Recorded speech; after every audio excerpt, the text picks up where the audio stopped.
The throne room of the Valar Dominion glowed with cold brilliance. Columns of crystal stretched upward like frozen lightning, and alien courtiers floated above the polished obsidian floor. Their bodies shimmered like oil on water, faces shifting with every blink, voices harmonizing in mocking laughter. At the center, bound by invisible restraints, stood a lone human, Elias Rourke, explorer, mechanic, and, if the court was to be believed, fool. Bring forth the outsider. A voice boomed. The Valar Queen, draped in veils of light, reclined upon a throne that pulsed with living energy. Her eyes, faceted orb that refracted the chamber into 1,000 reflections, glittered with cruel amusement. The courtiers circled Elias like carrion birds. Their laughter came as overlapping tones, each syllable biting sharper than the last. This fragile thing dares tread in our sanctum. His flesh will melt at a whisper. Does he even understand the dignity he insults with his presence? Elias clenched his fists, but he said nothing. His boots felt far too heavy on the mirrored floor, his reflection looking back at him with equal unease. Then the queen raised a slender hand. The room fell silent. "Human," she intoned, her voice like wind through shattered glass. "You have trespassed into the court of eternal song. By our law, all trespassers perish. Yet your insolence amuses me." Murmurs rippled across the chamber. Some laughed, others hissed. The queen's lips, if they could be called that, curved faintly. "We offer you one chance. Answer a riddle, and you may leave with your life. Fail, and you'll become song food for my courtiers." Elias swallowed hard. "A riddle? Huh? I'll take my chances." The courtiers erupted in derisive laughter, their voices weaving a cruel melody.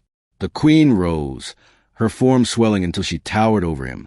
"Listen well, human." Her voice fell into a rhythm, a chant that thrummed through the chamber.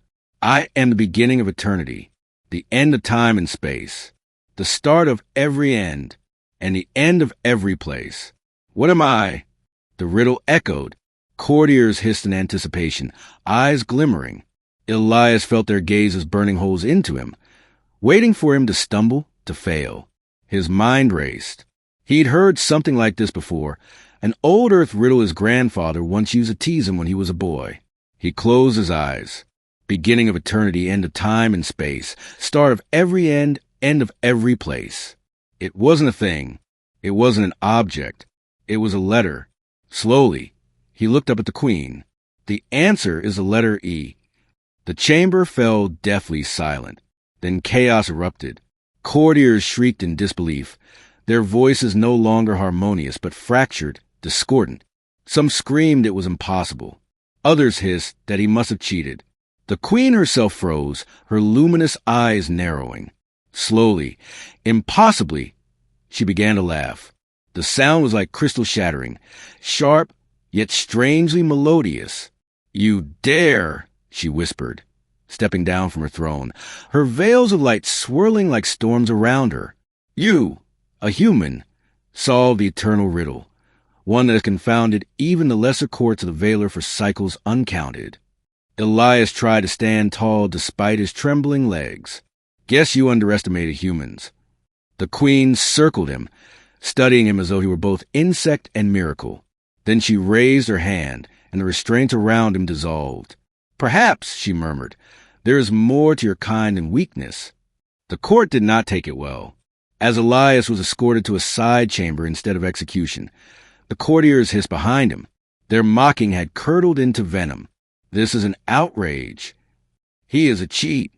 The riddle must have been broken." But the queen silenced them with a glance. In the side chamber, she regarded Elias in silence. Finally, she spoke. "Do you know what you have done?" Elias frowned. "Save my own skin, I hope." Her eyes glittered. "More.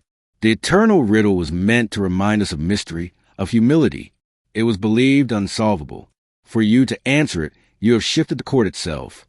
"That doesn't sound like a bad thing," Elias muttered. "To the courtiers," she said, "it is blasphemy." That night, Elias was given a cell instead of a grave. He sat on the cold floor, replaying the moment in his head. He should have felt relief. Instead, unease gnawed at him, because when he closed his eyes, He could still hear the courtiers' discordant cries. They wouldn't let this go. His instincts were right. At dawn, the guards dragged him back into the throne room. But now the chamber burned with anger. The courtiers hovered like a storm, their shifting forms jagged and violent. The queen sat rigid, her expression unreadable. Human, one courtier spat. Your answer was trickery, a false victory. Yes, another shrieked. If he solved one riddle, let him solve another. A chorus of agreement filled the air. The queen's gaze flicked toward Elias. You are challenged. Human, another riddle. Fail, and even I cannot save you. Elias exhaled slowly. All right, give it to me. This time, a courtier hissed out the words, voice layered with malice. I speak without a mouth, and hear without ears. I have no body, but I come alive with wind. What am I? Elias froze. This one, he'd heard before too, long ago. He rammed the words through his head. Speak without a mouth, hear without ears. No body, comes alive with wind. An echo, his pulse hammered.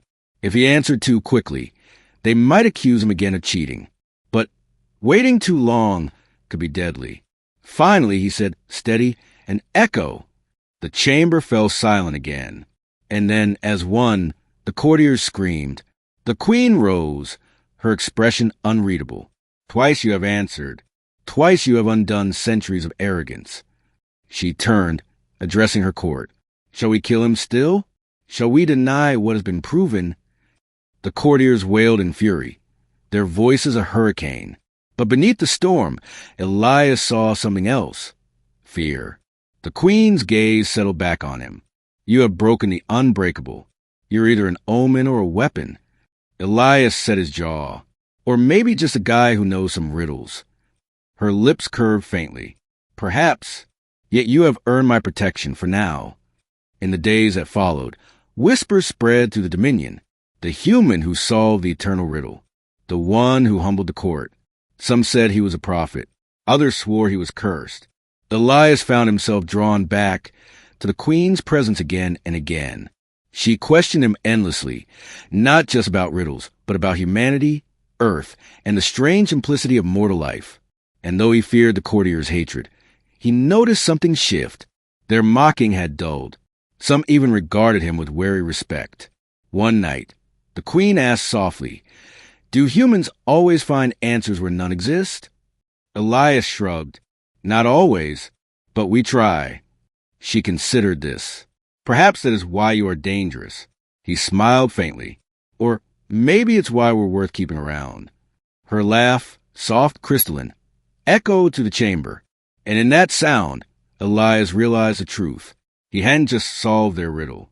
He had become one.